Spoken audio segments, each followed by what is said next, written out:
Hey, hey, hey. What's up, everybody? Happy Friday, Vengreso Live Friday. Hey, this is Bernie Borges, and I am hosting this week for Vivica von Rosen, who is unavailable today. And I always enjoy filling in for Vivica. So, welcome, welcome, welcome. Happy Friday. Hope you're all having a great week. And whether you're joining us live or in the future watching the recording, welcome. We have a special guest today, and so I want to get right to my introduction of our special guest. So I'm going to cheat and bring up my little cheat sheet here and introduce our guest by reading her bio. You're going to be you're really in for a great treat here. Julie Hansen is our guest. Julie is the founder of Performance Sales and Training. Julie is an award-winning sales presentation coach and actor. Julie specializes in helping sales teams craft and deliver winning presentations and demos by applying today's best practices from business, acting, improv, and storytelling. Powerful combination. Julie is the author of two books, Sales Presentations for Dummies and Act Like a Sales Pro. She is also the creator of the Selling on Camera Master Class, which helps salespeople learn to master the art of speaking on camera using the same techniques that actors use to engage audiences on screen. Pretty powerful stuff. Now, prior to founding Performance Sales and Training, Julie spent 20 years walking the talk as a sales leader in a variety of competitive industries that included technology, media, real estate, and also as director of sales for the National Enquirer and Star Magazine. Now, as a professional actor, Julie has performed in over, get this, over 50 plays, commercials, and television shows, including HBO's Sex and the City. Pretty impressive background. I'm sure you would agree. So, without further ado, let me bring Julie in. Julie, welcome. Thank you, Bernie. So great to be here with you. Absolutely. I've been looking forward to our Friday Vengreso live session. We're here to talk about how to use video in sales prospecting. Yes, And favorite subject. It is. And actually, I was looking at the questions that were submitted through our little, question submission page here. And the questions were really the same. And they were like, what are some best practices for prospecting on LinkedIn? So rather than just say, hey, let's address that question, let's get into the conversation that you and I have prepared, because I think we're going to address that question and then some, just by really talking about using video in sales prospecting. But first, Judy, I've got to ask, I've got to start here, Julie. How does your background in acting, how does that correlate to everything that you've been doing as a sales coach and trainer in the sales industry? Oh my gosh, it has just totally defined my sales career. When I was in sales and I started getting serious about acting, and very quickly found that it helped me so much as a salesperson in just many ways I didn't expect. And if you think about it, acting is all about communicating as impactfully as possible in whatever role that you're in and making the most of it and standing out. And, that's really what sales is about. I know a lot of people say, well, acting is, you're playing a role. And that's true, but you're always bringing yourself to that. There's always some authenticity behind it. And we play roles all the time. Like you're a manager, you're a partner, you're a parent, and you don't turn into another person, right? That's a whole disorder. But you just bring certain parts of yourself to it to best fulfill that role and really, achieve your goal. So that really was a big aha moment for me. Also, the whole aspect of auditioning is so much like sales. I learned so much from that experience, because I think in sales, because we're not often face to face with our competition, we can kind of forget that there's a whole lot of other people out there vying for our prospects' time. But when you're an actor and you go to an audition and there are 150 other women who look very much like you and have great experience and they're going to read the same lines, you realize you better do something different, right? Yeah. So that really drove it home for me that we have that invisible competition, and I think it's easy to forget that in sales. Yeah. So now let's bring it to the sales professional, right? So why should salespeople, both before the COVID world that we're all living now, but especially now in the COVID world, where so much of how we interact with our prospects and customers is like this, right? So why should salespeople really care about video in their selling activity, their prospecting activities? Oh gosh, that's a big question, and there's so many great reasons to do that. The human face is what connects us with other people, and one of the quickest ways to build a relationship is actually through eye contact. That's what a lot of researchers have found. So, that's just how we relate. And there's a lot of research on this subject that people are more responsive to video. They are more likely to open an email that has video in it. They're more likely to take a meeting. I know there was a study done by Gong that showed that webcams were used 40% more often in deals that closed than deals that didn't close. And there's just a lot of research around that supports that. And it makes sense, right? It's much easier to dismiss someone or dehumanize them when we can't see them face to face. If you think about it, that's, it's much easier to ghost somebody Right. and not when they're in front of you. So I think that's a really important aspect of sales, is to make sure that, you're talking human to human. Yeah. And it allows you to do that. You remind me of something that actually David Meerman Scott covers in his book Fanocracy. He talks about how the brain reacts and how it fires certain neurons. And I'm not qualified to elaborate on that scientifically, Julie, but how the brain is firing certain neurons when we make this visual connection with someone's face. Mm-hmm. And so, and he correlates it to how when you were an actor, you had fans that followed you. So those people actually make that connection. They think they know you. They feel like they know you, right? Mm-hmm. So, hey, Adam, great to have you with us today. We can always count on Adam being here every single week. All right. Great to have your contribution. But yeah, it's that personal connection. What are some of the challenges that you've seen? Because you're in this business, you're training salespeople how to be on camera. So what are the challenges that you see that most salespeople need to acknowledge and then overcome?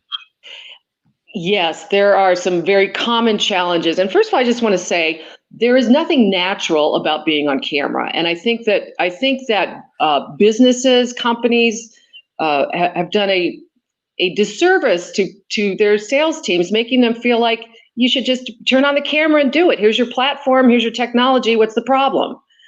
And I learned as an actor very early on that it's not just doing the same thing you do live. It does not translate the same on camera. And I remember when, most actors, you start out in the theater and they have a live audience. And so, it's very much like a face-to-face meeting. And when I did my first on-camera audition, I went in, they turned the camera on, I didn't know where to look, I felt awkward, obviously did not get that part. But I did take some on-camera acting classes to learn the techniques that read well on camera and allow you to be yourself, but within this new medium. And the fact that we send our salespeople out there without any training in this area and just hope they get it, hope you figure it out, it'd be laughable if it wasn't so sad. Because most people are not comfortable in front of the camera, and that discomfort is read on the other side of the camera. So the camera doesn't just pick up what it sees, it picks up how you feel about it. And if you are feeling awkward and uncertain, that, they won't know it's because of the camera. They may think, gosh, this person isn't very confident about what they're talking about, or I don't know, I don't trust them for some reason. Right. Exactly. And trust is a huge factor in sales. It's the number one factor in sales. Absolutely. And I'm not making that up. That comes from the LinkedIn State of Sales Report 2020, just published just a few months ago, which is their annual report. Trust is the number one factor. All right. I want to address something here. Julie, the few minutes that we've been on this live session together, I have been making eye contact with you, but the only way that I've been able to do that is to not look at you. If I want to look at you, I'm looking at you now, but that's not where the camera is. The camera is up here.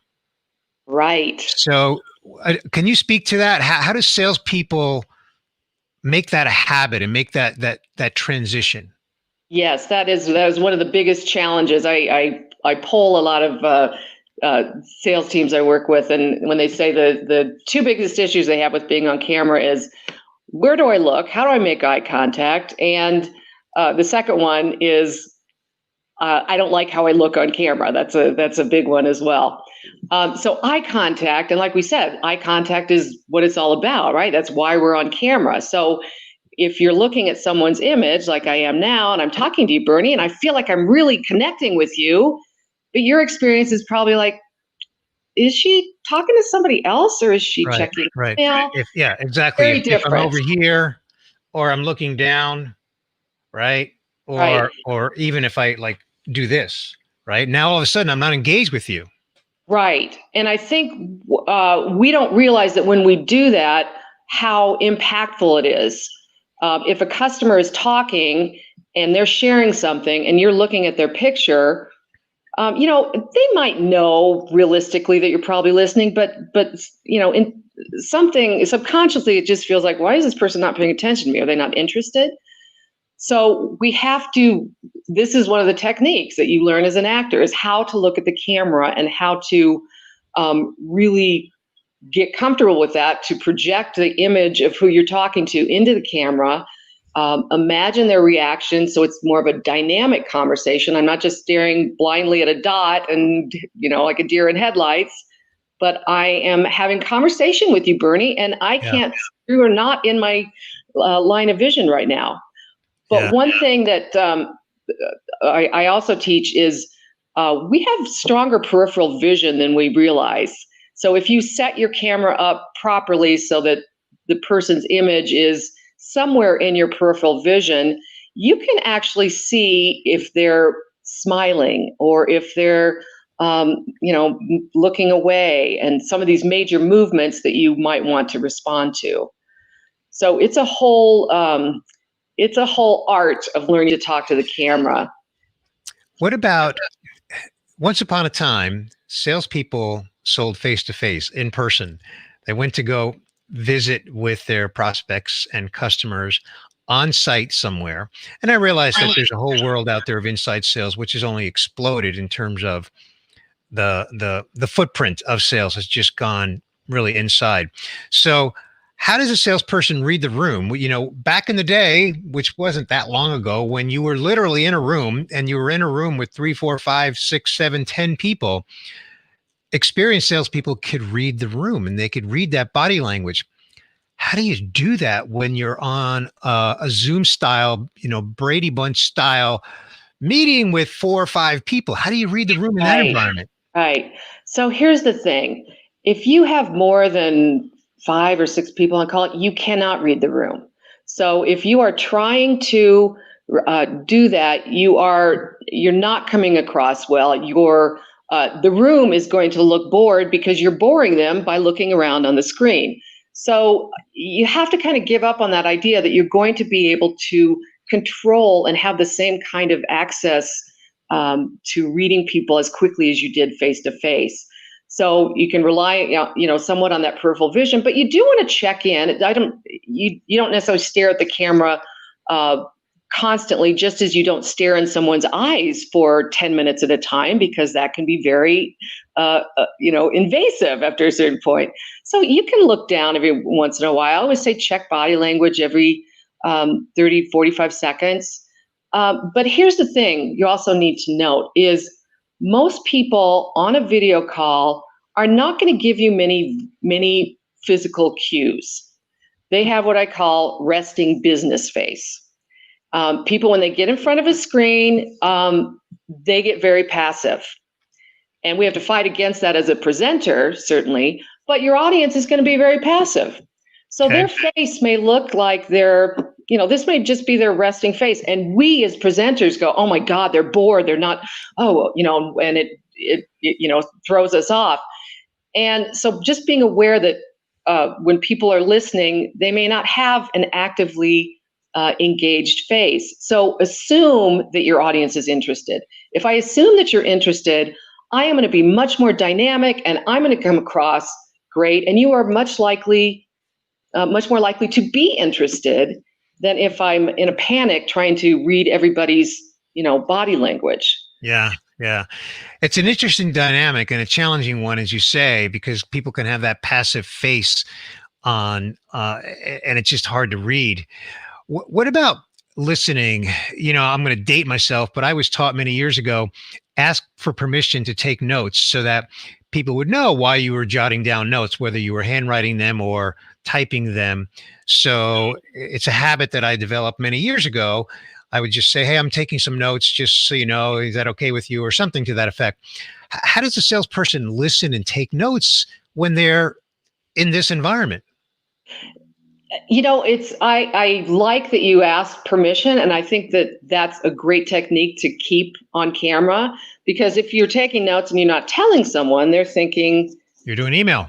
Yeah, right? You're thinking the worst. That's great to say, hey, I really want to capture this, so I'm gonna write some of this down if you don't mind. These are natural conversations. Most conversations, most prospecting calls, most customer calls are not as formal as they may have been in person. So I think it's perfectly fine to say, hey, I want to write this down, or you know what, that's a great question. I want to check my notes because I want to be sure and get that right. Get what you need, and then deliver it back to the camera. And that's the trick, is to really, you can have all your tools, and people have second screens, and they're, I understand. I'm in sales too, and you don't memorize everything, and that's okay. But find what you need, deliver it to the camera where it's going to have much more impact. So if you ask me a question about, what's the research on video, and I said, actually, it's proven. Vidyard had a study that there's a 40% higher open rate on video. Much more impactful if I say, that's a great question, I want to get that right. Yeah, so this study said there's 40% higher open rate on video. So you want to think about like bringing those statements and finishing a thought to the camera. Again, in between that, you can check your notes, you can check body language occasionally, but really, what are you going to do if someone looks super bored? What are you going to do? I always ask salespeople that. Call them out? Okay, so let's talk about that. I mean, why not engage them? Something else I was taught early in my career, when you're in a room, engage people by their name, right? And engage them in a non-threatening way. You don't ever put them on the spot, but you do want to engage them so they feel like you've included them. So can't you do the same thing when you're on a call with multiple people and just call them out by name? Sure, if you've never met them before, that can be risky. But I mean, isn't that still part of the process? You can do that, and I always like to say their name first, not and then the question, so they have a little preparation there to get their answer together. Yes, but you can't do that with 15 people or 12 people, right? So there's always going to be somebody that's, you're not going to be able to engage one-on-one with everyone. So yes, of course you want to engage and you want to have as much more interaction than you do even live, just because people are a little more passive and you have to work at it harder. But there are just going to be people that you have to assume that they're listening and be the best you can be and engage when you can, and not go down. I see salespeople go in this mental spiral, like, oh my God, they're bored. And then we start talking faster, and then we don't take any breaks because we're like giving a filibuster. If I break, they're going to want to go. And it just isn't self-fulfilling prophecy. Yeah. Now, Julie, as you know, Vengreso has a training course called Selling with Video, Mhm. and what we train is what we call asynchronous video, meaning creating a video and sending it to someone.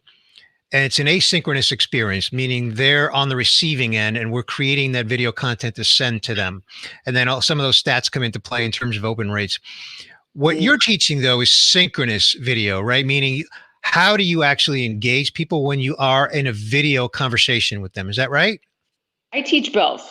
I Okay. teach both because on camera it's harder. There's just different nuances to it. Talking to a camera when there's no one on the screen is very challenging for most people. That's advanced on camera work because you have no energy to play off of, and we don't have a lot of energy often on these virtual calls to play off of, but it is a little more challenging. But yes, asynchronous is great, and I am just surprised that more people are not doing it because it's so impactful, as these results show, and it's a huge opportunity because I think it's a very low percentage of sellers that are actually using it, and it's very rare that there's an opportunity to really stand out in sales. And so I feel like the people that embrace it now are really going to reap the benefits. Now, I know that during our conversation here, we've had Andre back in the digital green room dropping some links in. So I know she's already dropped in a link to some of our blog posts on asynchronous video sales, and then also a link to your training as well. So I want to, before we hit time here, which flies by, it will be a time in just a few minutes. I want to come back to some of these challenges that you're seeing in the industry among sales professionals. Are you seeing, Julie, more sales individuals being receptive to the skills development that are needed for this? Or are you seeing it at the sales leadership level saying, yes, I need my team to actually develop these skills? So again, is it the sales leader that you're seeing, I want to train my team, or is it the individual saying, I need the skills development?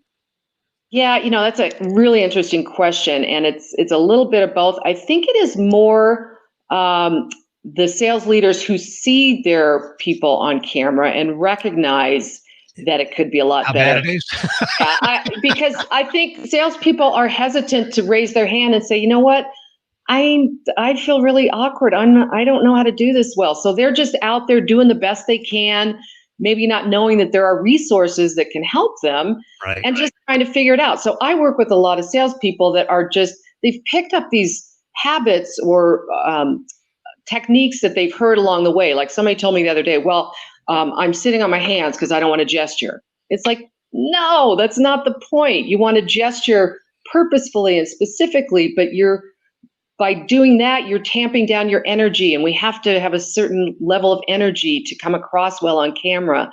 So it's a lot of breaking habits of what people think they should be doing.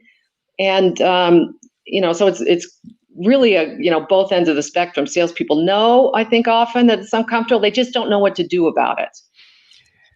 One thing we haven't talked about yet, and I do want to bring it up. Hey, Deb, thanks for joining from LA.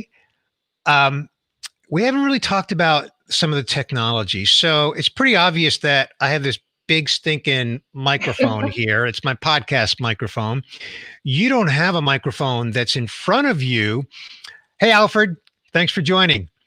But your audio sounds great. But what about scenarios where a salesperson is on video, but their audio is not good? How do you train people, teach people, coach people on to get their audio right? It's not just the video. They've got to have good audio too. Oh, they got to have good audio. They got to have good lighting. They got to have a decent camera. They got to have a neutral, supportive background. So, that's part of that technology piece. And I think, I have a Jabra Echo, which is really a great little device.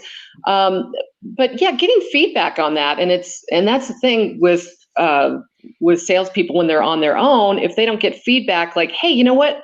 People can't hear you very well. And if it's hard to hear, hard to see, hard to listen to you, the tune out factor is going to go through the roof. So Yeah. you have to get those things nailed down. So, Julie, my background, what do you think? I love your background. That's awesome. That should be my background. Yeah, Can yeah. I Well, borrow actually, that? full disclosure. I did it just a few minutes before we came on. I love it. But the reason I'm calling attention to it is, do you know? Well, you don't know. I'm going to tell you that I changed my shirt once I pulled the background up because the previous shirt I had on, the color clashed with my background. Uh-huh. And so that's another factor to even be thinking about, right? Is just the Absolutely. visual around you, right? Absolutely. I go through this in my selling on camera masterclass. There's appearance, there's lighting, there's sound, there's eye contact, there's body language, there's expression. And this is your stage, right? So you have to think about setting your stage. And every actor before the show, they walk their stage and make sure all the props are there, nothing's changed.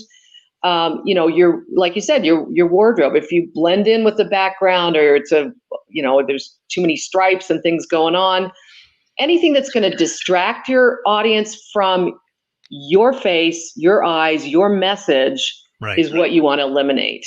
Right.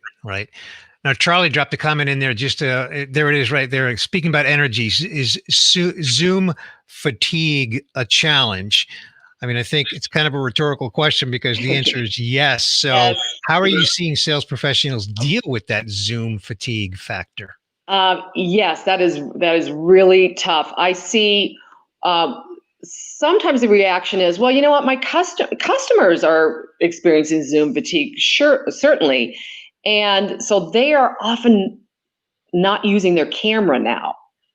So that's what I'm seeing, a trend of that, which salespeople are mistakenly going, okay, well, then I don't need to be on camera, which is not the right solution, right? Because they're the one they'll still have the experience of your energy, your face.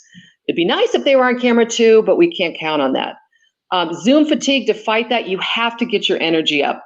I always say, a lot of salespeople say, well, I want to be natural and I want to be relaxed. It's like, that's all fine and good, but when I'm natural and relaxed, I'm kind of sitting back and I'm comfy and my energy is about here. It's like, hey, Bernie, so let's talk about video. And that's not very compelling, right? So you want to have like that, I call it the first date energy. Like, I'm here, I'm ready, I'm super interested in, what you have to say and what I'm going to share with you. That's what reads well on camera. And you have to, I have a lot of warm-ups that I have people do, and just different things vocally and physically to get that energy up, because that is a problem. Absolutely. I want to come back to, we're running tight on time here. I want to come back to something you said, because I've experienced this myself, and that is where you get on a Zoom call, Zoom meeting, and the other people are not on video, and you are, and it's a 30-minute or longer meeting, right? So how do you coach salespeople to stay on camera? Not just stay on camera, meaning keep it on, but I mean on, right? They have to be on. Right. Well, first of all, you have to use your imagination a little bit and project those people into the camera. You have to see them in their mind's eye. They're still there. Yeah. They're still looking at you. It's as if you are a blind person, but you are in front of an audience. It's not unlike being face to face. What's interesting is when we were face to face, we still had some moments of privacy because we could tell when people were looking at us or not looking at us. And on video, you never know. So you have to assume people are always looking at you because there aren't a lot of other places to look. So you have to get used to being on stage, as it were. And I think we all had some experience where we used to be able to hide on virtual calls and, meetings. And it's not a place to hide anymore. It's a place to shine and be present. Julie, as they say in the news media, we have about 30 seconds, give or take, although it's not quite as tight as the real news media, but we're on time here. So one final question. Tips for closing out a meeting. I've just had a really productive conversation. It ran 45 minutes. I really liked the energy. We had a lot of great back and forth. Coach me on, how do I close out that meeting? So yeah, that's a great question. I think any meeting you have, you want to follow up on that energy. You want to maintain it, keep it going. So making it fun, making it sound interesting, like, hey, there's such a great conversation. There's a couple things that we talked about that I know we didn't get to cover as deeply as we could. How about we schedule something for, next week, and that way you can really explore that further. Just making sure you get that next step set, because people do quickly go on to the next thing, and you've got to strike while the iron's hot. Yeah, and also before they sign off, because as you know, sometimes they say, "Got to run to another meeting," and you want to make sure you close the last point and the next step, that call to action on the next step. Absolutely. Well, Julie, this has been, I could talk to you for another half hour or an hour of very spontaneously. I love this topic. Yeah. But we try to stay to 30 minutes, and actually we're a little bit over now. I know we've already had the link in there, but why don't you call attention to where can people connect with you online, learn more about your training? Absolutely. So you can go to sellingoncamera.com, and learn about the masterclass, which is a video course and exercises and self-evaluation. And then I also do coaching along with that, and coaching with groups and teams, or reach out, do a lot of custom programs along that as well. Okay, fantastic. Well, we know that all of that is linked up there just below. So, Julie, thank you so much for joining me here today for this conversation on Vengreso Live. I've enjoyed it. I know that our listeners and watchers have enjoyed it, and those that watch it in the future will enjoy it and pick up some tips. And I hope that they visit your website to learn more about how you can help them on video for sales prospecting. Thanks, Bernie. It's been a pleasure. All right, folks, that is going to do it for today. Let me come back to this view here. So again, Vengreso Live every Friday, like clockwork at 11:30 a.m. Eastern. Please join us. Welcome your questions in advance. Send that to vengresolive.com. To learn more about all the things that we have going on in digital selling, be sure to visit us at vengreso.com. I have a hunch that next week, Viveka von Rosen will be back to join you in studio here live. So in the meantime, I'm Bernie Borges from Vengreso, signing off for now. Have a great rest of the day. See you again soon.